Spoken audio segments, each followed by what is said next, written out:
Yeah, so we kind of help if Okay, welcome to another episode of The Conversion Factor. In this segment, we're going to be recapping the first 6 influence factors that we talked about in our last segment. We're going to be covering what is authority and why is it critical in marketing. And we're going to be going through a 13-point authority building checklist to help you build more authority in your business and in your sales and marketing. And we're going to cover 2 very simple yet super powerful ways to build authority.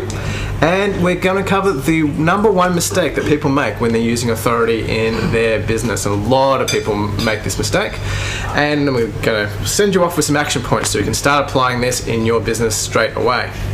So let's get started, Ben. Yep. All right. So, having some autofocus issues. I'm over here. Focus on me. Okay, so let's cover the facts of influence. Do you want to give us a recap?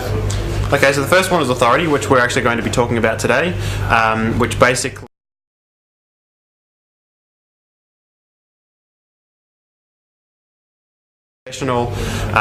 that helps in compliance.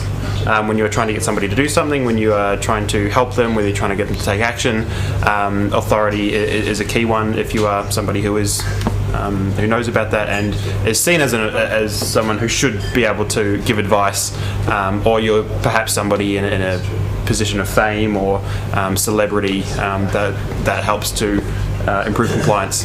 Okay, what's the next one?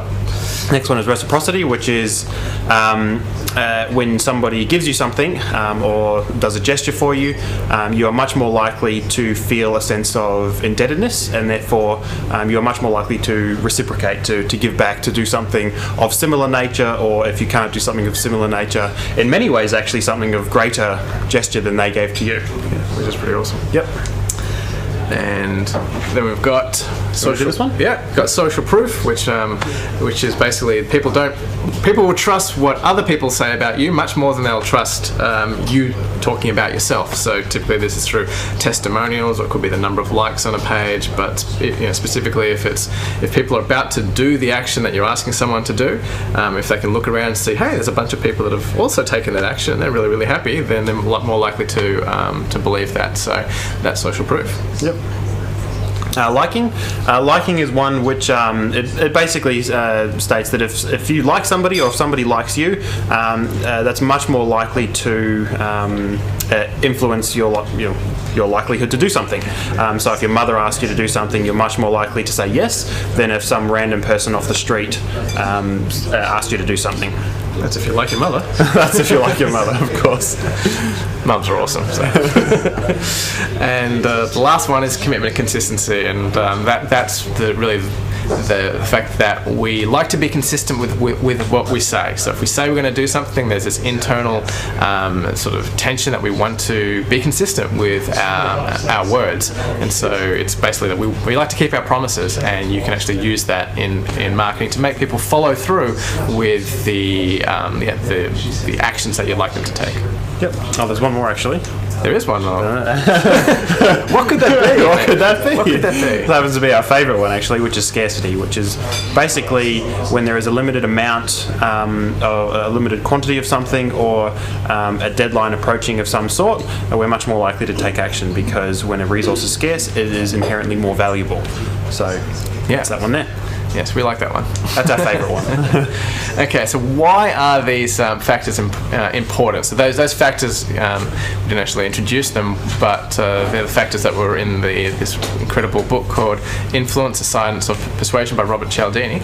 And all these factors are really important because we live in a world that's bombarded with marketing messages every single day. There's everywhere you look, there's ads on websites, there's ads on the radio, there's ads on television. So the human brain can't cope with all these messages, and so we filter a lot of them out, and we fundamentally don't trust advertising and marketing that's out there, because if we acted on every single impulse that we have, we would have no money left in our bank accounts, because we just spend it all. That's right. Sales and marketing was very, very effective when it sort of, particularly like through television 20-30 years ago.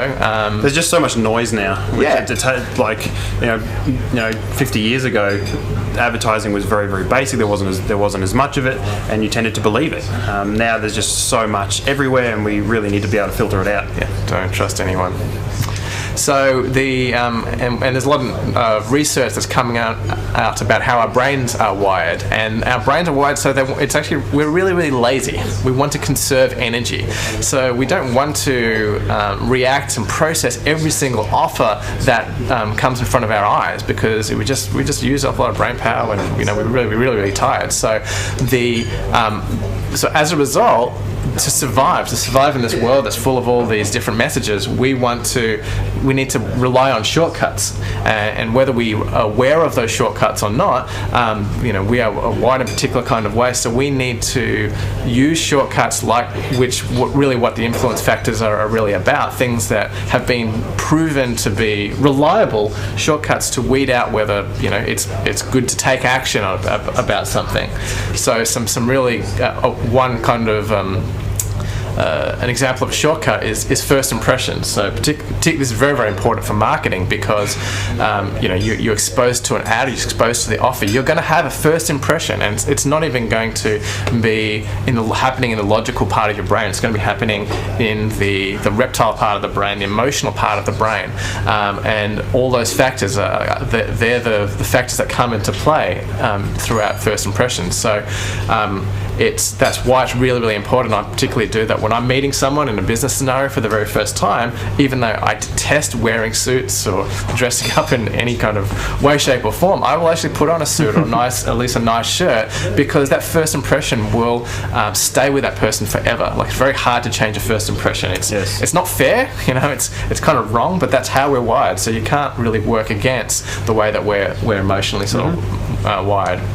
And it's the same way that why uniforms, we're trained, we're brought to respect police people and firemen and anyone that kind of wears a uniform. And you said people in safety vests. Yeah, people in safety vests. You can often you see somebody in a safety vest, around a construction site or something, or around machinery, and you automatically assume that they, there's somebody in a position of authority, like they're a construction worker, so they should be there, or they're a technician, so they should be there, just because they're wearing a vest, and they may not be. Yeah, so someone could walk into your office with a construction vest, and you'd probably listen to them, Yes. And there's a joke here about people walking away. If you have a clipboard, you can pretty much go anywhere, and people will listen to you. And it's just this conditioning. We're just used to react in certain ways. These are the shortcuts that we take advantage of. Yep. So let's talk about the topic of today's segment, which is about authority. Yep. So let's talk a bit about authority. So, what is authority and why it's important? Do you want to crack at that one? Authority. We experience authority in many ways, but two of the most common ways are basically if you're someone who is an expert, so you or a professional, so you're basically qualified to be an authority. You've done something for many, many years. You've been paid to do it. You've practiced it. You're someone who is qualified to talk, or you're somebody in a position of fame and or celebrity. So these are basically the two most common ones that will paint you in a position of authority, and that you basically are qualified to talk. Yeah, so that's pretty straightforward. But the question is, why is authority important? Why is this such an important influence factor? And I think a couple of the main reasons for that is, when you're looking to do business with someone, or you're looking for trust. Everyone's out there to get your money. Yep. Right. So you want to develop some trust, and you want to develop some credibility. And authority is a really, really great way of doing that. If someone can position themselves as an expert, they're experienced in specifically answering the kind of problem that you're looking to solve. I mean, that's kind of what business is. Business is you're giving people money to solve problems, and so you're paying them for solutions. So if they are qualified and position themselves as an authority in solving your particular problem, then you're likely to trust them. And that's really important because of all the stuff we talked about before in terms of filters, being bombarded with messages. They're not even going to listen to the 99% of your marketing message if you can't get them through the first 1%. So that first 1% 100% about establishing authority. It's really about bringing down all those filters, all those barriers, all those walls, to say, it's worth investing my time in watching this sales video, or reading this web page, and that's why authority is really important. The question is basically, why should I listen to you? Yes. You're telling me this stuff. Why should I care? And so in marketing, there's this thing called AIDA: attention, interest, desire, and action. That's kind of a little bit of a formula about how to present your marketing message. And so so this is part of getting someone's attention and interest, is in establishing yourself as an authority. So that's why it's really important. If you don't have the authority, then often the rest of all that hard work just goes down the toilet. Yep. All right. And there's one other powerful aspect about authority, and kind of why it works. It's one of those shortcut things. Is that it's the idea of condition compliance, and that's just a really big word for saying that as we've been brought up, we have learnt and have been conditioned to comply with authority. Like, imagine you're a child, the first person that you learn to take orders from, really, and to comply with as your parents. So it's really important that you do that, otherwise you will feel pain. Yeah, and then teachers. Yep, and there's teachers. There's parents. There's you go through school. There's teachers. Yeah, like again, you listen to your teacher, otherwise there will be consequences, right? So this trains the brain from a really, really early age that authority is to be respected, is to be complied with. It's actually interesting that we live here in Australia. We live in a place where we don't actually comply with authority that well. It's part of, I think, the history of Australia, and maybe that we shipped a whole bunch of convicts and criminals here to start this country. But there is kind of it's a good thing, actually. It's a healthy disrespect of authority, right? But if you go into an Asian culture, particularly, like, it's unquestioning. Like, if there's an older person, if there's a teacher, there is just this automatic. We call it in marketing, we call it a frame that happens. This authority frame that occurs, and you will listen and you will do what these people say in an Asian culture. So it's very, very powerful in some cultures more than others, but certainly in every culture there is this element of authority. Yep. I mean, another example is traffic police. Yes. Is that if anybody, a random citizen decides to stand in the street and try and direct traffic, they'll be tooted, they'll be cursed at, no one will listen. But as soon as they're wearing a uniform, they are automatically in a position of authority. That's right, and they can cause pain if you don't comply. Yes, and if you do not comply, then they can get your number plate and they fine you and put you in jail, depending all that sort of stuff. Yeah. So that's what authority is. It's leveraging this condition compliance thing in it. So it's something that we've learned to trust. We're brought up to trust it. So we want to work with it. We don't want to work against it. If we fail to establish authority, generally we are authorities in whatever we're selling, and we'll go into that in a moment.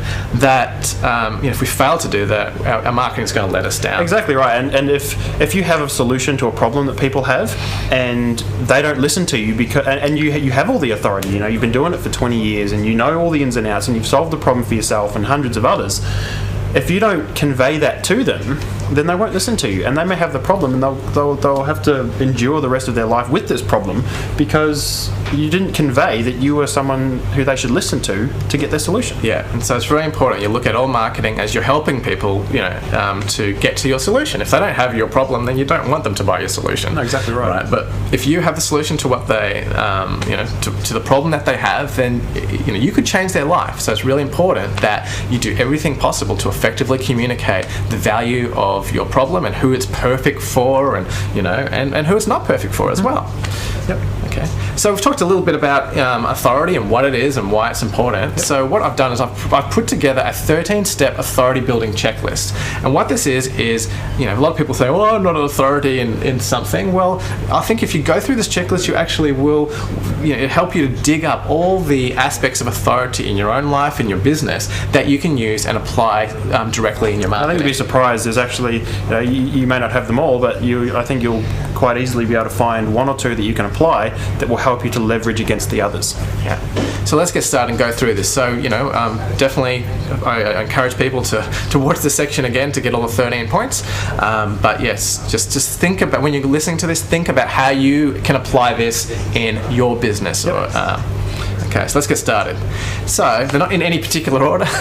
So number one, which is probably the most common, you see this a lot, is a really great way to build authority is to talk about and demonstrate your results, results that you have got with your particular product and service, or you've achieved personally, or your business has achieved.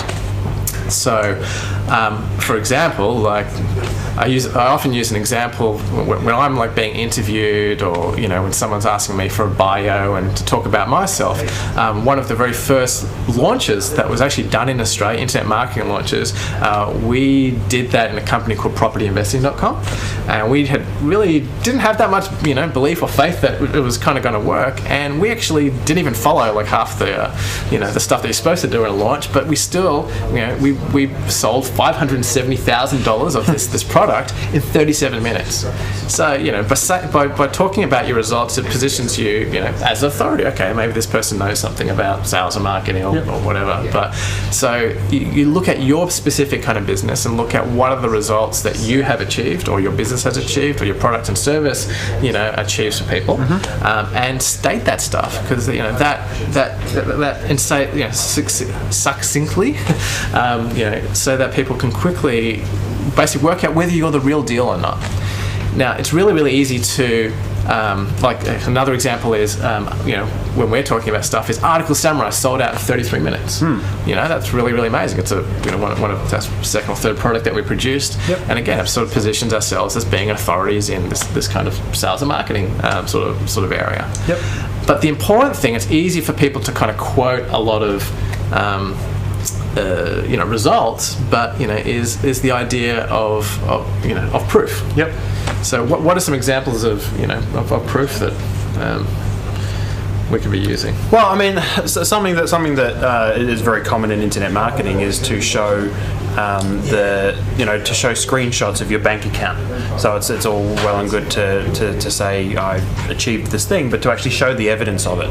And there are many ways that you can do that in your own particular businesses. Depends on what sort of proof you have.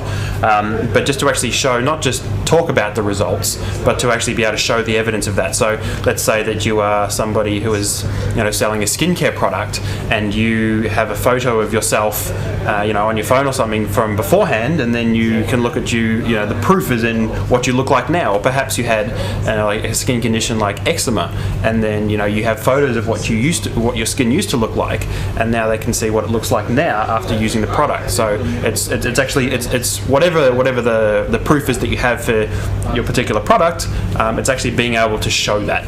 Yes, and it's really important. And you talked about, say, in the internet marketing industry, people like to show the pictures of their bank account, and that doesn't work as well as it sort of did like 5 years ago, because everyone's doing that now. And with Photoshop, it's a lot easier to it's very easy make it look better than it actually was. So I'm seeing more and more people scanning in checks, or if someone sent in as a testimonial, instead of just having the text of the testimonial, they will print out their email and take a photo of it, and so it looks more real and more tangible. So the more specific and tangible you can make your proof, the better. So it's about being specific, it's about being tangible, and and particularly on an online sense, where you can do video, where you can have images, there's a really important thing about don't just tell people about, don't tell, show. So don't tell people, hey, I made $570,000 in 37 minutes. Show them the proof, show them through video or through images, or just make it more and more graphic. So all right, so that's number one. Number two is your customers' results. Do you want to talk about that one?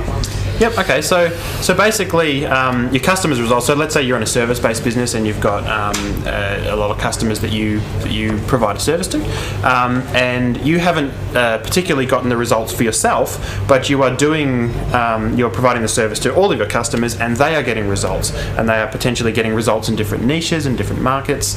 And when they get results, you can leverage those to say, well, I've done this for my customer, X, they achieved this, and I've done this for my customer Y, and they achieved this. For example, with one of our products recently, which we released called Scarcity Samurai, which it's basically a conversion boosting tool that you can apply to your WordPress websites. And just after a couple of days of us actually having this in the market, we were receiving emails from customers saying that they had already, doubled, tripled their conversions just within days of using our software. So we can now leverage those particular results in our marketing, and that also gives us authority because we have helped them do this. And it's a bit, and people say, isn't this social proof? Well, it kind of is, but it's social proof that builds your authority. It's social proof typically is, hey, here are some people who took the action that I'm asking you to take and they had a really great outcome. Whereas in an authority sense, this is people, who might have still got results, but it's kind of positioning you as an authority. So it's a slight difference. So this is really, in consulting, this is really, really important. Yep. So you can talk about, here are my list of my client lists, and I help Bob make $500,000 a month. I help Jane make $30,000 a month. But they're not really kind of testimonials in the sense of the product. They're positioning you specifically as an authority in helping people improve their business. Yep. Okay, so authority building checklist step number 3 is leveraging your experience. So again, this is, even if you're not necessarily, maybe you don't have the results or something, or your results are not that impressive to be putting as bullet points or highlighting in your marketing. The fact that you've been doing something a long time, again, there's authority. Someone who's been doing something a long time is better than someone who has been doing something for a short amount of time. So, when people, again, I just added up the other day, I've been doing online marketing for close to 15 years now. I might not be any good at it. But, just the fact that, I think people haven't even known about the internet sort of 15 years ago. Again, it just helps position yourself, as an expert. So how long have you been doing something? And it's not just time.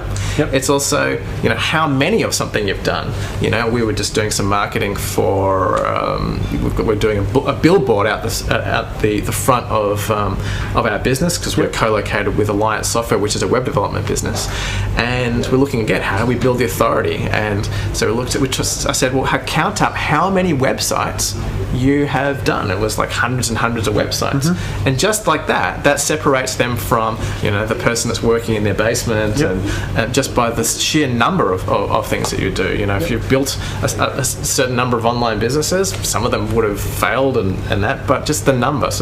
And also the nature of the help that the nature of the clients that you've worked with. For example, if you work with small clients or big clients, and if you've worked with very big clients, that also builds your authority, because not everybody gets the big clients. Absolutely. Okay, so number 4 is your qualifications. Yep. Now, the example I'm giving here are academic qualifications, but they can be, any kind of qualification that you have, any course that you've done, or even just the results that you've kind of achieved. Now, the best example, and Anthony's going to hate me for talking about this, is like a PhD, an academic kind of qualification or something. That's a really good example.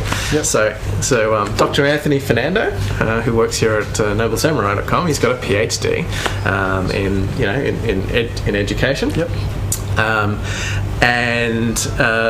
That's awesome, because everywhere from this point onwards, anytime he writes a book, even on his website, his little banner from his website, he can sign off his name as Dr. Anthony Fernando, right? And we are conditioned to think of doctors as people of authority and expertise, and because it's not easy to get. Yeah, Anthony thought it would be easy to get. He was wrong. It was a lot of hard work. When someone actually does have a PhD, unless you buy it from the internet or something like that, which but this is actually from a decent, accredited institution. It actually means something. It really does. It really does. It's so we listen to these people because they're qualified, right? Oh, gee, he's got a PhD.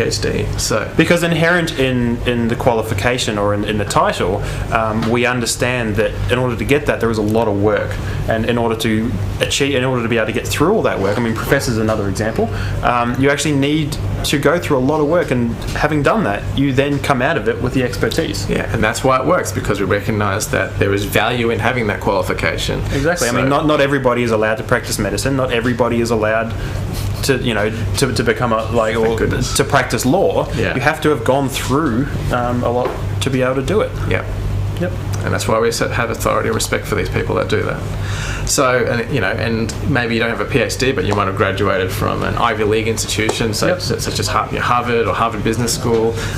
These are all academic qualifications, but there are a lot of other, in other, for example, in IT, the fact that, you are a Microsoft certified professional or something like that probably doesn't mean that much these days, but those kinds of accreditations and things again position you apart from someone else. And I guess there's an important distinction to make to sort of clear the air a bit, is that some qualifications are kind of universally applicable, like doctorate and professor, and that you would just automatically get authority from having that. But there are other forms of authority that are qualifications that are very specific to your field. So you may not have a doctorate, you may not be a professor or anything like that, but you have other qualifications which are very specific to your field, which will give you perhaps the same level, but it's very specific. Yeah. Okay, number 5, your awards and your achievements. I haven't received a lot of awards in my life, neither have I, unfortunately. But we can all understand how, by listing your awards and your achievements and things that you've achieved as part of your communications, can position you as an authority. So if you've won a Pulitzer Prize, again, it's valuable because a lot of people try to win the Pulitzer Prize, and only 1 or 2 people win the Pulitzer Prize. So it's valuable. So if you're an author, then you should be talking about that sort of stuff. Exactly right. And let's say you're a coach, and you're trying to get athletes to coach, and you have received many awards as an athlete yourself. All of a sudden, you are an authority to talk because you've done it. You know what it takes to be successful in sport. So, and you've proven it by the awards that you've achieved as you've gone through the ranks of sport, and which puts you in a position of authority to coach others to do the same. Absolutely. So again, another example, if I was talking to a tech sort of community and stuff, I can talk about something that I did years and years ago, and it was actually really easy to get, but it sounds really impressive.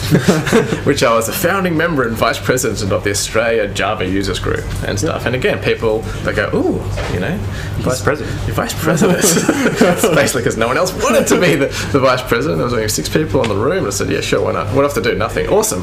That's my job. So, and even though it wasn't that difficult to kind of get, again, it's it's a position of responsibility, and so you would mention that particularly talking to a tech community, you wouldn't necessarily leverage that into in other areas, but okay.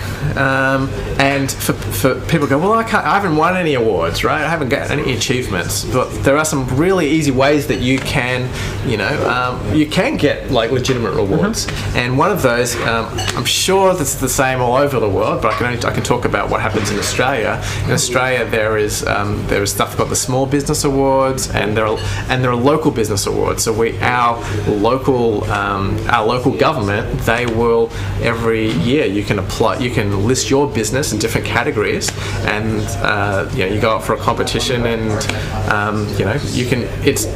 It's relatively easy to win, but at the very least, it's extremely easy to become a finalist, right? Particularly if you know this marketing stuff and you apply this marketing stuff, you tell the right story to these people that are judging you from a local business side of things. You can say, hey, I was a finalist in these business awards, and even that sounds relatively impressive. Yep. So there are lots of examples of that where you just by showing up and putting in an application, you can win or at least be a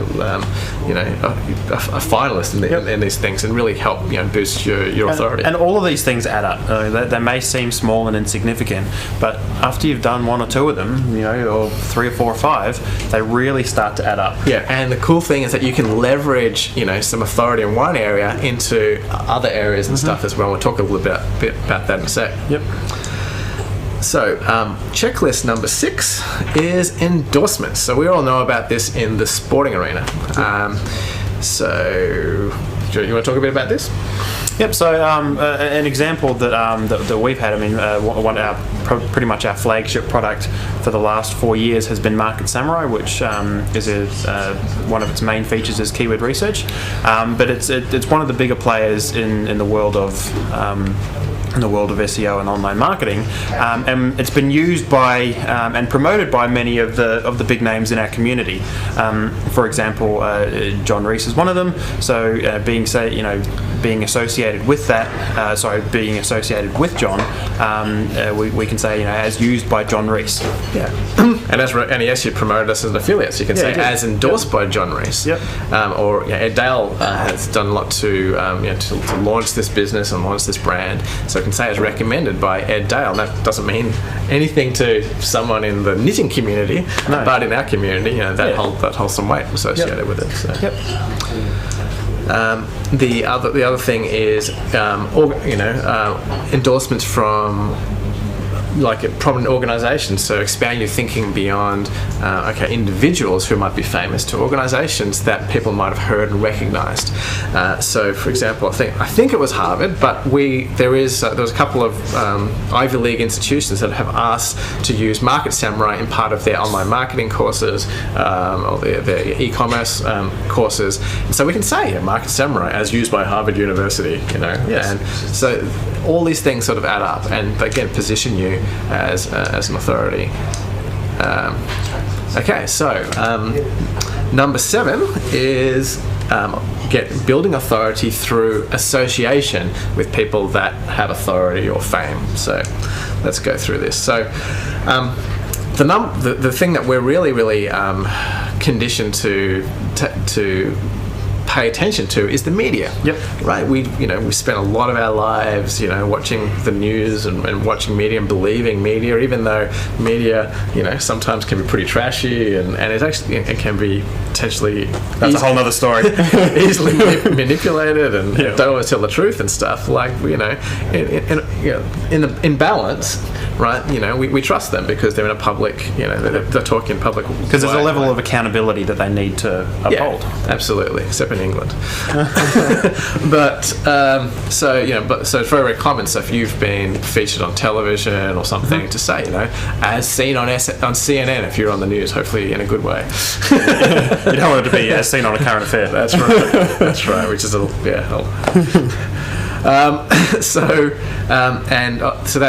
that's television, but there's also internet kind of publications and things as well, internet news shows, anything that is remotely goes out to an audience. That's media. Then there's magazines, and this is obviously there's print-based magazines. Okay, whoever 3 people that still subscribe to those. Lots of people still subscribe to magazines, unfortunately. But now there is these online marketings. I've got an iPad here, and there's the newsstand application, and you can get and subscribe to newspapers and magazines on your iPad. And now with tools such as Ed Dale's Magcast, it's very, very easy for people to upload a PDF and instantly have a magazine. It's fantastic, and this is such a great way to these publications are a lot easier to get profiled in than traditional print-based media, particularly because it's new, it's starting out. A lot of them are trying to launch completely new brands. A lot of them are being launched by small businesses or individuals. So I kind of I've been on the front cover of 2 internet marketing related magazines, and I kind of joke about it. I think, I know how easy it is to produce a publication like that, but I went and showed my in-laws at a dinner once. I just showed them, look, I'm on the cover of this magazine, just as a joke, right? And they go, that's really awesome. And I'm going, probably no one's actually read it, but that's all right. I'm just cover the magazine. The current one I'm actually featured on does actually have some distribution. There's 26,000 subscribers and stuff, which is actually quite comparable to a print-based publication. But the point is that it's a lot easier to get into these publications.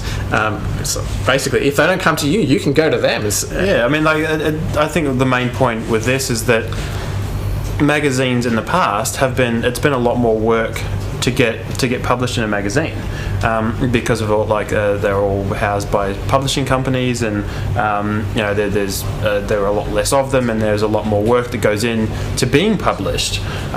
Whereas now it's a lot easier, but we can still leverage that perception of difficulty and authority to get into a magazine. So that's one of the things that's really good about the digital age that we live in now, and being able to publish magazines and being able to get to be published in magazines. We can leverage that perception of authority and exclusivity to be in a magazine. Yes, and with any new media, it's always easier at the start.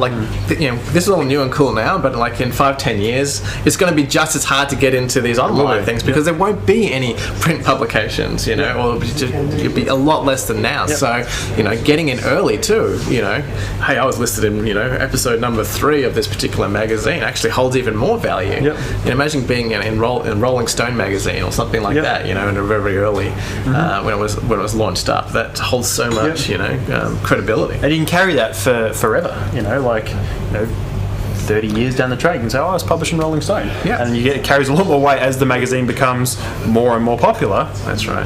So scan in the front cover, or take a screenshot of the front cover, list that on your profile, and again builds credibility, which helps you communicate better. And it's often very easy to do so. You can just with a lot of magazines these days, especially the ones that are only digital, you can just email them and say, hey, give them a quick brief of your story, and say, would you like to have me in the magazine? And in many cases they'll say yes. Absolutely. And if they're starting up, you can scratch their back as well and say, hey, I've got a few people that follow me. I'd love to also promote your magazine that to my subscribers.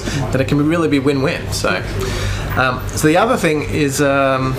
Other form of media is newspapers, and obviously there's online newspapers, and you can you can get yourself listed and reviewed in a similar kind of way. But even in local newspapers, sorry, just lost my slide position here.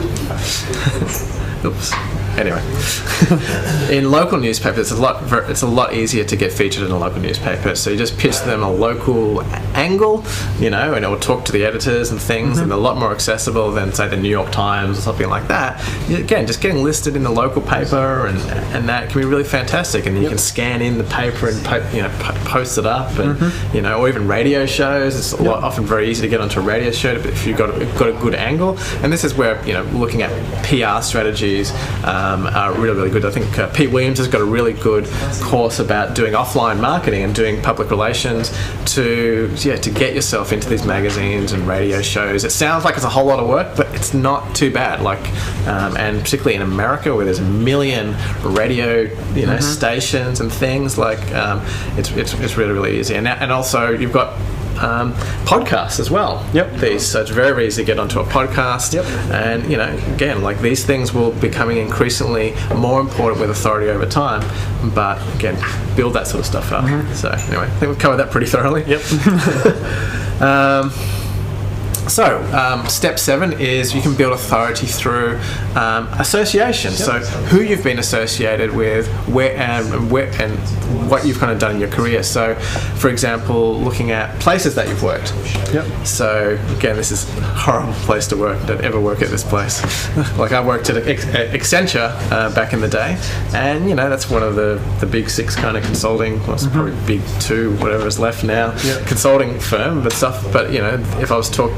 That holds some weight. So if you're introducing yourself as a speaker, saying, hey, I worked at this place that people might have heard of, that has some respect, again, position, you get to rub some of that good stuff on you as well.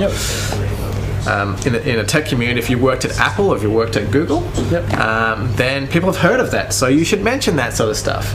So again, it's just, even if it's not necessarily related to what you're talking about, just mentioning stuff that people have heard of just positions, it helps you massively. I mean, another example is not just where you've worked, but also the people you've worked with, in the sense that, let's say you were speaking at an event and there were other people there who have more reputation and more celebrity than you do.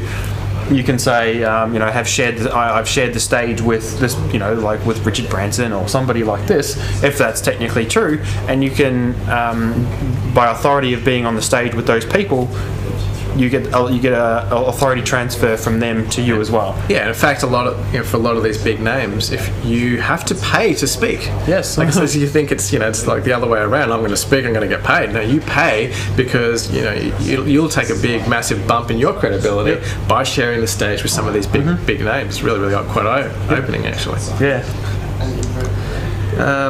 And so there's places that you've worked, and then there's people that you've worked for or worked with. Yep. So if you've worked with some celebrities or some authorities in your industry, then you should mention that kind of stuff, right?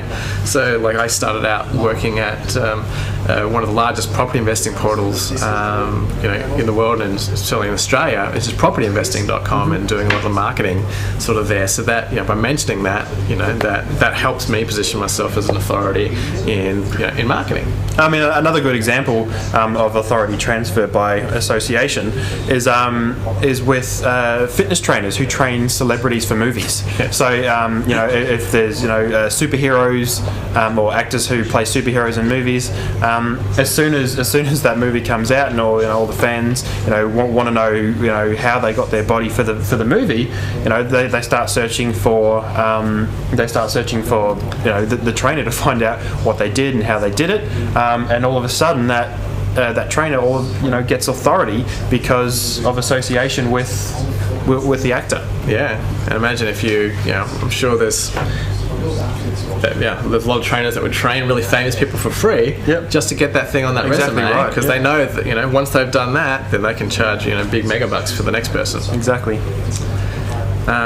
And the example, like I've worked with and worked for, Ed Dale and stuff is another example. Just mentioning people that other people might have heard of in your field of expertise. But even if it's completely not relevant, like hey, I worked with. I don't know, who's someone super famous? I don't know, Tom Cruise. I don't know. Yeah, then I think I'm crazy too. But yeah, even if it's not necessarily related,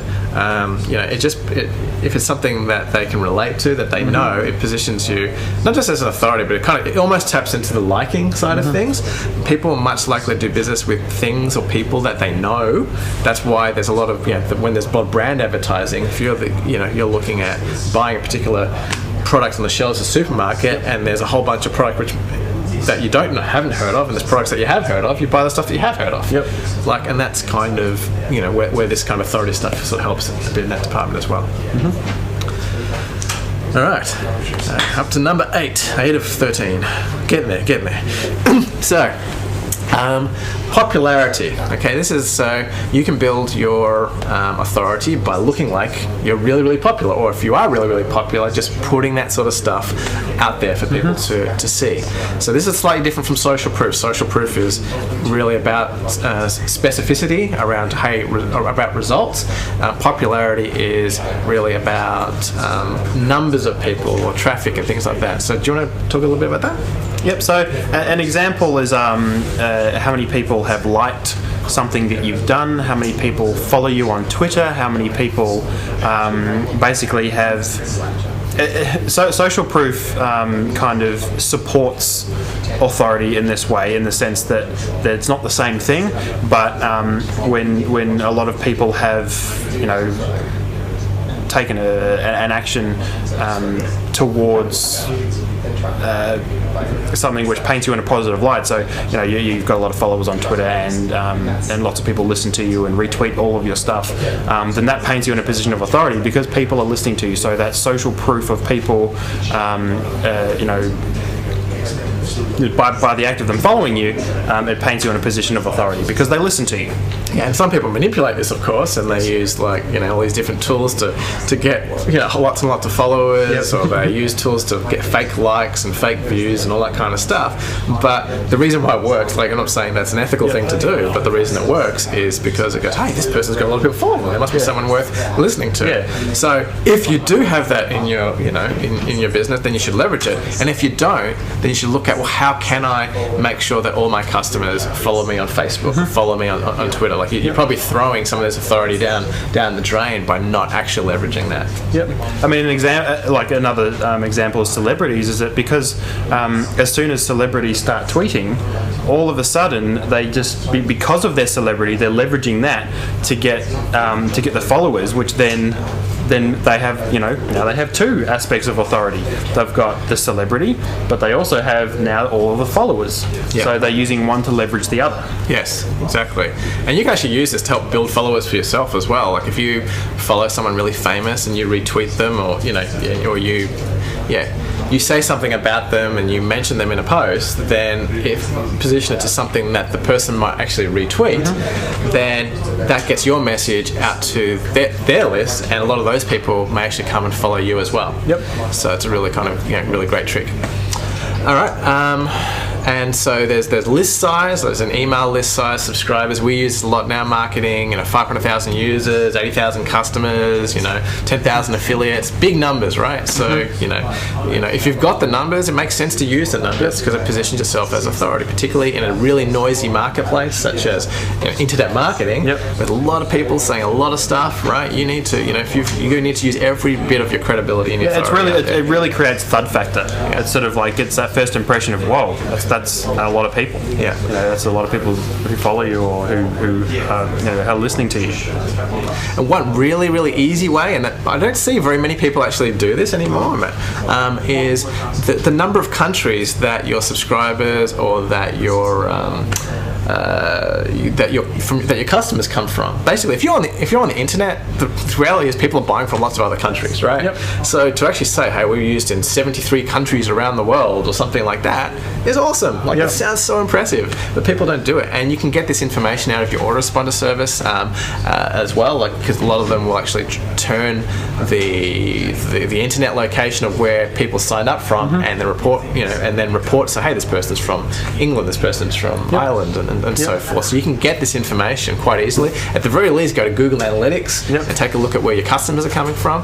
And so, this is really, really, it's very simple, but it's very, very underused. Yep. And the other one, talking about Google Analytics, is traffic. Go into Google Analytics, just see how many people are visiting your pages and all this kind of stuff. And pick numbers which are impressive, that build authority, and then start using this stuff. We get, over 100,000 visitors a month, or whatever that, 20,000 visitors a month, whatever that number is.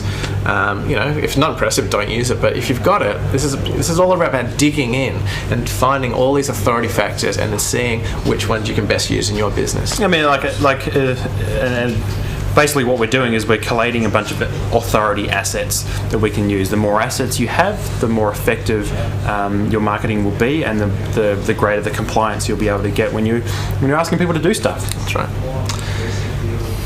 Number 9, fame. Good musical.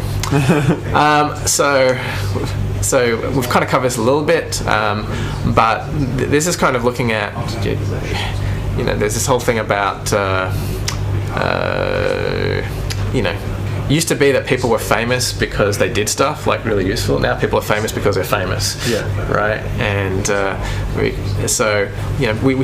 fame still plays an important part in building authority. So even if it's not related at all to what you're selling, like just mentioning that you worked with Oprah or whatever, some famous type person, again, like that they're famous, the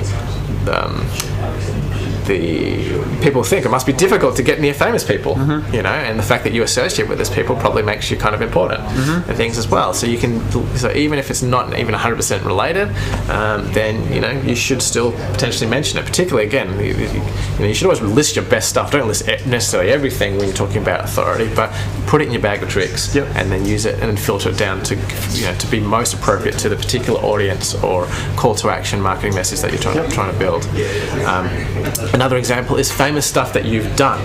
So again, it might not be related, to online marketing. I mean, so famous thing that you've done related to online marketing, say John Reese having the $1 million day when he sold Traffic Secrets. But another example is Pete Williams. He's famous in Australia for selling the MCG, and the MCG is the Melbourne Cricket Ground. It's a very large sporting venue. It's just the largest sporting venue in Australia. Australia, so probably the Southern Hemisphere. Again, that's authority, right? And he basically sold the carpet from the members area. There was carpet and part of the seating, the stands. Yes. When they refurnished it, so they basically revamped the whole the whole arena, and they threw out. Well, they discarded a lot of this old stuff, and Pete Williams saw an opportunity and decided to, because it's a very famous arena and a lot of people have subscriptions and memberships to go there. This was sort of like a piece of history in Australia, so he packaged up a bit of the carpet and a piece of a small piece of the actual seating from the arena, and packaged this up in this little frame that people could have, and they could own a piece of the MCG. But there is the association of being able to say that he sold the MCG. Yeah, which is great marketing, and just does actually position him kind of as a marketing kind of expert as well. But and an entrepreneur. Yeah, but if you've done something really, really famous, you should kind of talk about it. So if you were a successful athlete, even though it might have nothing to do with your business, you can leverage that, and we see that all the time with famous athletes going into business. Yep. Why does being a famous, successful athlete have anything to do with being successful in business? Well, you can actually unpack it to say, well, they know what it takes to succeed. Yes. So yeah, but it's not directly related. No, it's not directly related at all. Yeah. In fact, we had example from the Black Eyed Peas. Will.i.am, one of the singers from the Black Eyed Peas, just launched a digital camera. Right. Like, what does he know about digital? Photography, right? Obviously it's his hobby, and he probably is very good at that. But we know him as this famous singer. So, but he leverages that authority there. So even if leveraging your fame and anything that's noteworthy, again, it just makes you interesting to people. Yep. Okay. Almost there. We're at number 10. So hopefully you got lots and lots of really great ideas so far. So I don't want to hear from anyone. I don't have any authority. All right. So anybody can get authority. Anybody can. Okay. So do you want to go through this one? I think you pointed this out to me. I think this is people who have used your solution, not your product, your solution. Okay. So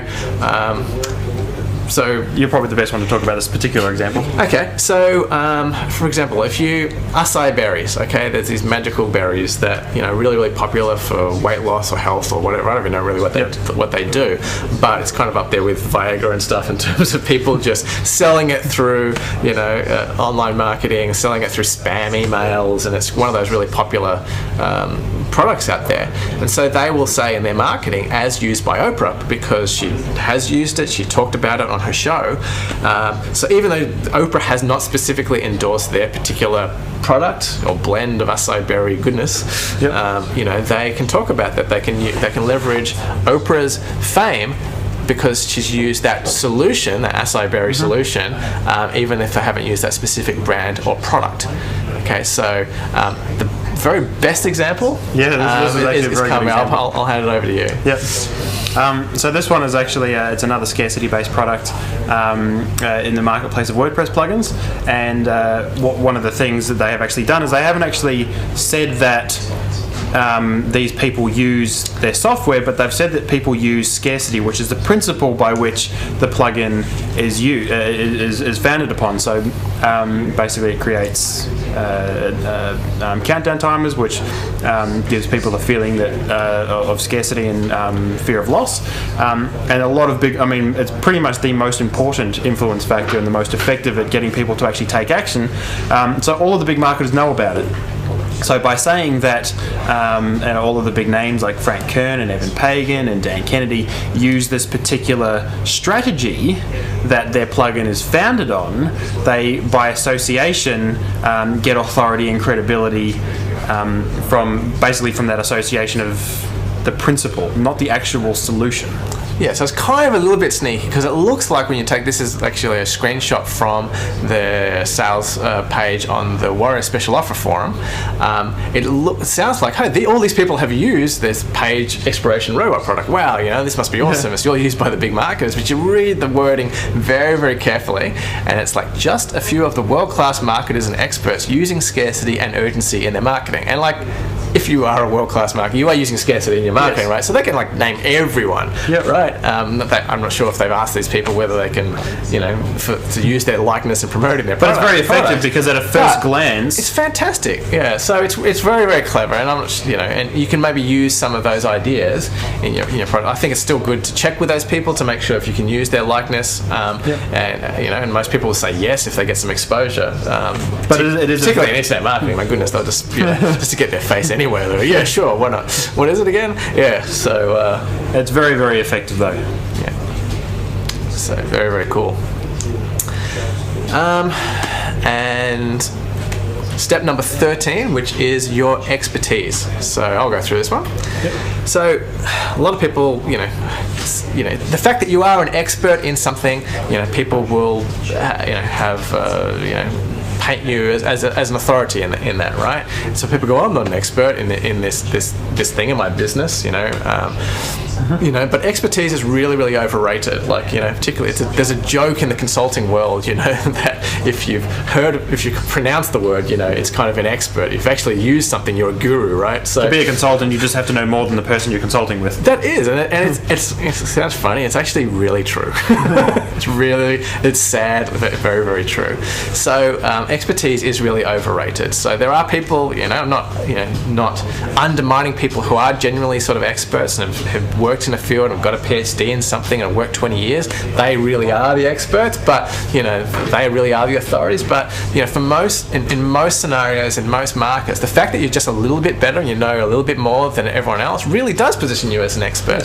You just need to know more than 80% of the population, or specifically more than the people who are coming to you for a solution.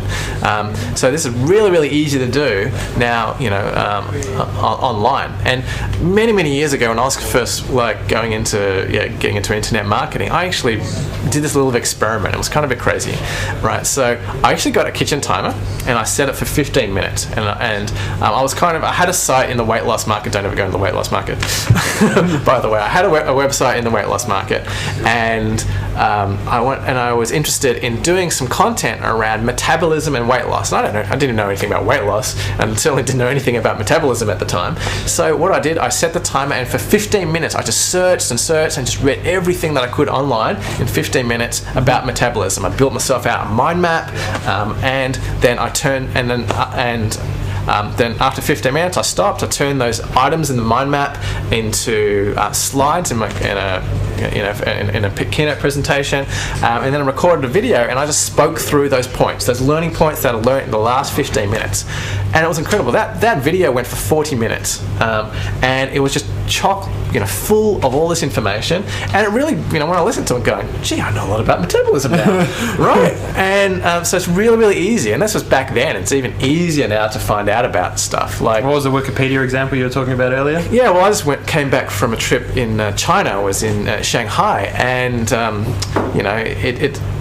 it's often good to kind of get a tour guide to take you through, a famous place like the Great Wall of China or whatever, right? But what I found was that just pulling up the Wikipedia article about the place I was going to visit and just reading through that, I knew more about the place than the tour guide. Right? It was certainly more interesting things that were interesting to me. Right?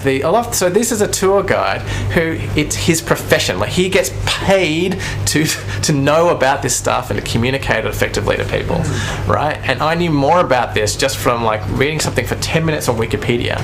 So this is really, really powerful. So it's not hard to be an expert. Yeah, so the word expert, it's kind of more, it's not really having a go at people who are real experts, just the word expert doesn't mean anything, essentially. But it still means something, you know what I mean? Like, we're conditioned to listen to experts. And if you can talk about a subject authoritatively because you know a lot of interesting facts about it, you automatically become an expert. Yep. So, everyone's an expert. It's almost like there's this psychological shift which happens in people's mind that you may be talking to somebody and they know a certain amount about a particular topic, and then you start talking to them about the same topic, and you talk more, like you know a bit more than they do, all of a sudden there's an authority transfer where they all of a sudden think, oh, this person's more of an expert than me. Yeah. Just because they know more than you do, you put them in this position of authority. And that's actually how you position yourself as an expert, is right. You find some surprising facts, right, that they might not know. They go, oh, gee, I didn't know that. Or might, even better, like that might contradict what most people might believe about something. Yep. So you go, most people think, like contrary to popular belief. say about weight loss. That weight loss is all about, whatever, exercise or something, but it actually turns out that it's really about managing diet or whatever tricks to boost your metabolism or whatever it is. Yep. Like it's got you take something that they believe and you flip it upside down. That act of putting someone in a position of surprise automatically positions you as an expert. Yep. All right, number 12. Second last. You're really getting your money's worth this episode. So, number 12 is that the fact.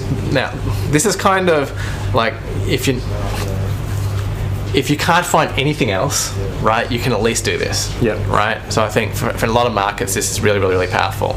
So the fact that you personally solved the problem in your own life that the person, your customers are trying to solve, right, automatically builds authority there. So, and a lot of rapport as well. So, the standard sales script kind of goes like this. I had this particular problem that you say to weight loss. Okay, I was really, really obese. I was putting on lots of weight. And I was so much more obese than you. I had all these kind of problems, and there was the deck was stacked against me, and I've tried every single diet out there, on the market. Nothing worked, right? And so it's an extreme version of the problem that they're trying to solve, right? It was really, really bad, right? And then you discovered something, okay, a secret, or you stumbled across it, or whatever it is. You found a way to solve that kind of particular kind of problem, right? And you can prove it. You've got these before and after shots. I think that's never been done before in weight loss, right? But you can kind of prove it, and you tell this compelling narrative, about this. You learn the secret to solving it, and you can back it up. So you back it up with proof. The fact that you solved it in your own life, and you tell this really great story around it too, so it makes it really personal, really builds authority, because you can say, well, hey, if you solve this position in this extreme set of circumstance, then my problem's not as bad as your problem. Maybe that will work for me. And it's really, really powerful, and and you can sort of kind of do that.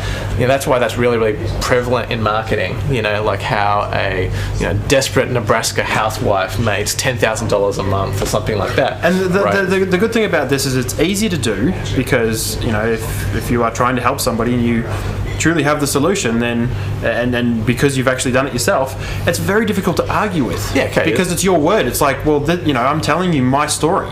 It's difficult for somebody to disprove that. And if you talk about it passionately and authentically, it will work. So in many information marketing, and that this is really, really kind of important. We use this in our own sales letter on marketsamurai.com. We talk about how a bunch of internet marketing newbies use Market Samurai and got a whole bunch of page 1 listings, right? So again, it's this kind of the unlikely hero, the person that's at a disadvantage that would be unlikely to succeed. So we don't even talk about us, we talk about other people, but it's this whole the personally solving the problem. So at the very least, I've proved that this product works in my own life. Let me share how it can probably help you in your life. All right. So we've been through a lot of authority building kind of stuff, but here I think these are kind of 2 takeaways that are probably 2 very, very easy ways that people can kind of skyrocket their authority. All right, so let's go through them. We've talked about them a little bit, but I think it's worth sort of doing a recap. The first, and this is a really amazing opportunity right now, particularly if you're watching it this at the moment, is to become the media. Right. So we've got a large database of people. We obviously have the ability to send a lot of traffic to affiliate products or to products, and so people come and try to hassle me all the time. Yep. Right. So I'm not going to answer their emails. I've got spam filters and things. I'm not going to invest my time in talking with someone because they're coming with me saying, I want you to do this for me. Right. So, but as a media, you can actually go up to someone else and kind of say, hey, I'm the media, I'd like to interview you about this particular topic. We've got 26,000 readers and things. We'd like to feature you on the front cover of our of our magazine, and I've got an opening by the end of the week if you get back to me and stuff. You're much more likely to say yes. But yeah, you're much more likely to say yes. So I've been approached twice, to be in a magazine, and I said yes in both situations. It's hard to say no. It's really hard to say no. Like there's no real downside to it, and they're doing something for me, right? So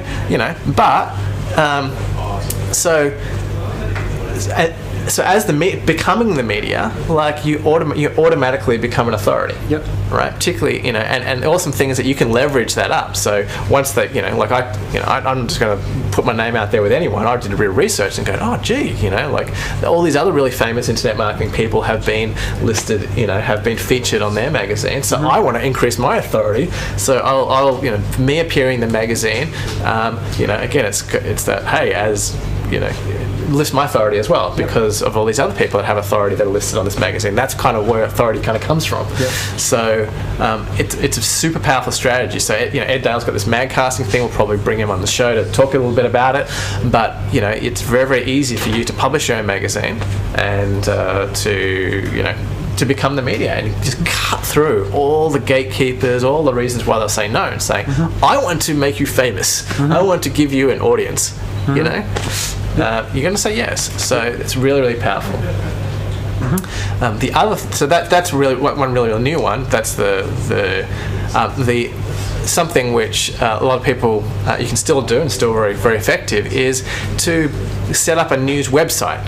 So become like Internet Marketing News Weekly.com or internetmarketingnews.com or something. Set up like a site around dog training news or whatever your niche is. Set up a little news site, but make it look like a news site, right? Not just make it look like a stupid blog, right? There are many super popular news sites, like legitimate news sites out there, which use WordPress. Yep. And you can get the same themes or very, very similar themes and apply them on your site, and then do product reviews and report the news that's happening in your industry. And this doesn't have to take a lot of time. You can use feed reading and curation, a lot of automation, automation to do this kind of stuff, and set up a news site, right? And again, like the more famous people that you profile there, so the more easier it becomes to approach other famous people, even if you haven't met them. So if you did, in the dog training industry, if you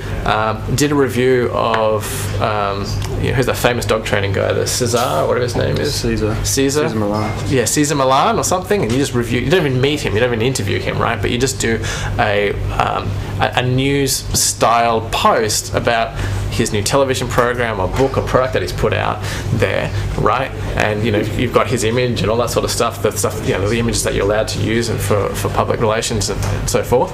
Then you could approach someone else in that industry and say, and you can point them to the site. And again, because you've got famous people on that site, they're going to go, oh, geez, that guy was featured, then I'm going to feature, again, by looking like the news, you can kind of cut through a lot of this sort of stuff. So there's that kind of things. I'm saying you should do this stuff legitimately, right? Don't abuse these things, but these are ways that you can frame yourself as an authority and just have much, much better luck in terms of connecting to the people that are really going to make a big difference in your industry. Yep. Yeah, and so in terms of leverage, again, this is another really powerful strategy in becoming the media, is to interview a few famous people, even pay them for their time, right? Just say, look, I want 15 minutes of your time. I'll pay you $100 or whatever. Don't offer to pay them initially. But if it doesn't work, then maybe I'll offer to pay them. But look, I just interview someone, however you get that first interview, beg, borrow, steal, but get that first interview. But then once you've got that first famous interview, again, you can leverage that and you say, well, hey, I got Cesar Milan, my last episode of my podcast or my or of my news site or my magazine for an interview. Would you like to be? I'd like to interview you. Would you like that? So automatically, again, it's an authority thing working for you. Yep. Talked about the Magcast thing. Yep. All right, and lucky last. Number 2. Do you want to go through this one? Or? Yeah, I can go through this one. Yep. So this one is basically becoming a speaker, and by being somebody who is talking on stage in an event or something like that, you automatically get authority by being the person that people are listening to. And it's not hard to become a speaker. It is actually very, very easy. And to be called, to be able to refer to yourself as a speaker, you don't actually have to be in front of a big audience. You could just be in front of, 3 or 4 people. And just, it could be friends, could be customers, could be, colleagues. It could be anybody. But just by kind of preparing a small presentation and speaking in front of people and having them listen to you for 20, 30 minutes or something, you can then refer to yourself as a speaker. And this, there is once again that perception of authority of people who speak, because if you speak and people listen, then there's this transfer of authority because they are listening to you speak. It's that popularity, that social proof thing. Yes, and if you speak in front of a few people, then you can say I'm a speaker. If you then you can leverage that to speak in front of more people, and then you can say I've spoken in front of a crowd of 500, or then you can leverage that up to say I've spoken in front of a crowd of 500 to get to speak in front of a crowd of 1,000, and then when it's actually not that hard to become a speaker to begin with, and then to leverage that up. Yeah, and it's actually a really good way to start speaking anyway, because if you if you invite your friends or your customers or people that and you speak in front of people you're going to be much more relaxed. Exactly. And you're getting the experience. Speaking is all about people hate speaking publicly and things, but the trick is anyone can be good at it. It's just a matter of it's purely a practice thing. It's purely practice, just getting familiar and just doing it lots and lots. So it's a really good way to do it. It's a really good way to create a product as well, but to leverage that, get people to take some photos of you while you're speaking, because again, you can post up those photos on your website as well, and this looks like, I'm saying something, people are listening, there's authority in that. Yep. The other thing is, so once you've kind of done maybe a couple of free talks and things, there are a lot of local, organisations that you can do talks with. They're just happy to find speakers in your local kind of community, and industry groups. So, for example, in my, if I was in IT or something, there's a whole bunch of the Australian Computer Society and there's the Association for Accountants and things, and they regularly run free talks or even paid talks for their list, for their community, for their subscriber base, and they're always looking for people to talk about interesting stuff. So if you work out what they want to hear and how do you position, and if you can talk about something that might be interesting to them, again, you can then talk. You can do it paid, you can do it for free, whatever it is, but then you can say, hey, I've spoke at these prestigious organisations and things, and it's that whole point of that leverage. Once you've done one, you can do another one, and you can sort of move up the the pyramid as it was.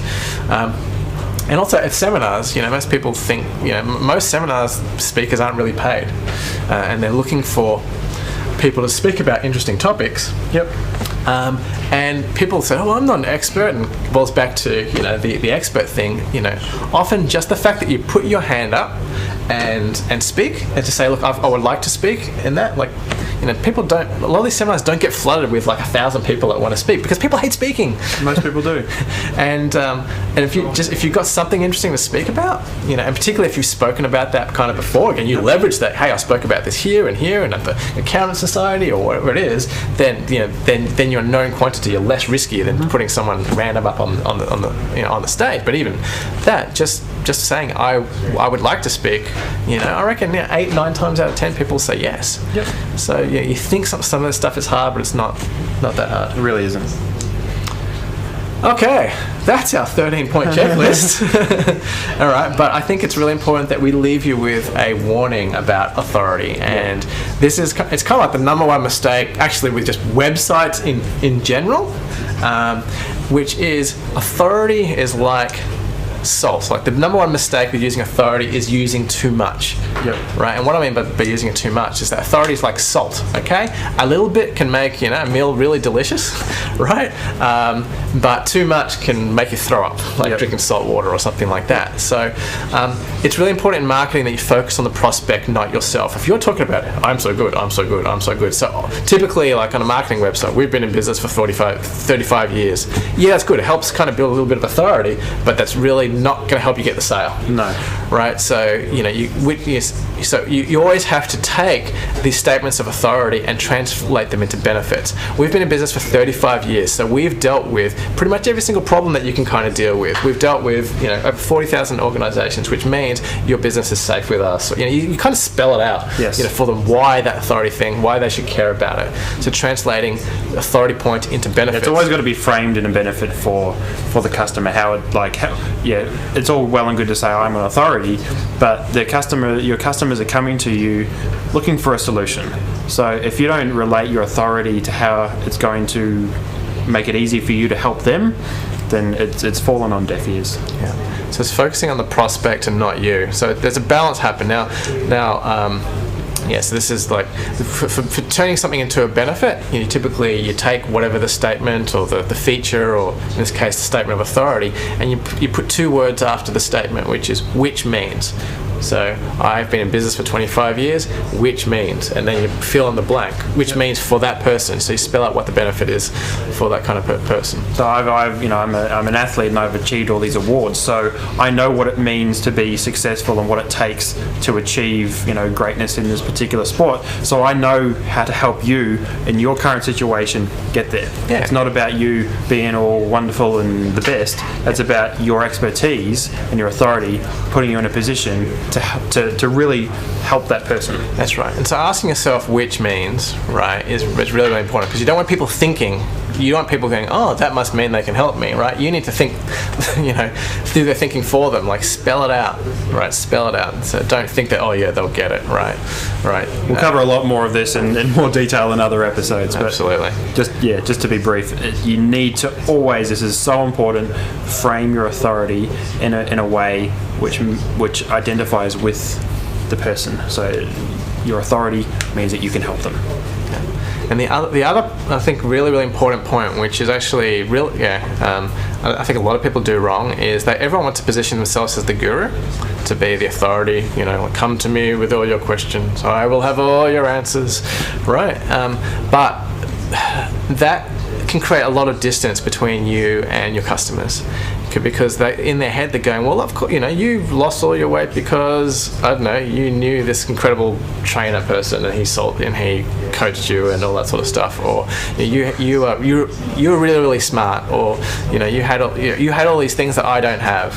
Right, so you don't want to say, hey, you have to make sure that there isn't too much distance. You need the rapport. It's much better to say, gee, you were more messed up than I was, right? You solved that problem, so I can, you should be able to solve that problem for me too. It's better to do that, because again, people are selfish. They're thinking about themselves rather than kind of saying, well, gee, of course you solve your problem. You're like, you can levitate, man. So it's very important to keep rapport with authority as well. So it's this balancing act. It's kind of, you want to use enough to get through the filters to say, yes, you're someone that you want to be listened to, but you don't want to use too much that you talk about yourself and you bore them. It's like, why is this relevant to me? Or that you create so much distance that you have essentially disconnected. You've gone the other way. You've actually created disbelief that you can solve their particular problems because you're so super qualified. Yep. All right. So those are the 13 main points of authority. Yeah. So now we'll jump and just wrapping up this segment now. So we're just going to talk about some action points. So you've received a ton of information about authority. We've given you 13 ways to to dig into your life, to dig into your business, to improve your authority. So I want you to go through that checklist, all those 13 points, have a piece of paper, and just write down for each one of those points how that applies to you, specifically for your business, and get down those authority factors for you. And hopefully you should have a really long list at the end of that. Now, so the important thing with all copywriting, it's about gathering. You don't judge it. Just write it all down, even if it sounds silly. And just have this kind of really big list, okay? And just squeeze out every single bit of authority that's possible. And then I want you to practice on writing a page on your website. Maybe it's the About Me page on your website about you and about your authority. Because often this is really good if you actually do want to get a speaking gig. People will go read the About Me page, or if it's a personal website, there's going to be, tell me a bit about yourself. That's kind of okay to put a lot of authority stuff in it. You can almost go overboard there, because people are looking for, why should I listen to you? Who are you? Yep. And so write the About Me page for your website using all this authority stuff that makes sense. Obviously weed out the stuff that's less good and go with your best stuff. And then once you've written that, do a final pass. And as we said, we don't want to use too much authority, but we want to make sure we translate each of those authority factors into benefits. So go through each of those authority points and write which means, and then turn them all into benefits, and then put that as your copy, as your About Me page. Yep. So that wraps up another episode of the Conversion Factor. I hope you got a lot of really useful information in that, and I will pass it off to the next guys.